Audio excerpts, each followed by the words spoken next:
যে ও আমার এই ছোট্ট ঝুড়ি, এতে রাম রাবণ আছে, দেখে যা নিজের চোখেই হনুমান কেমন নাচে।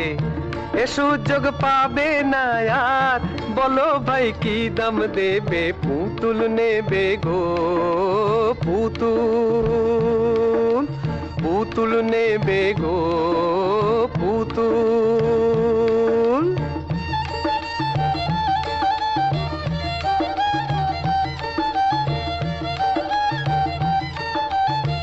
বাংলাদেশের সেই এক ছেলে বিবেকানন্দ স্বামী, কাঁপিয়েছিলেন দুনিয়াটাকে, তারেও এনেছি আমি।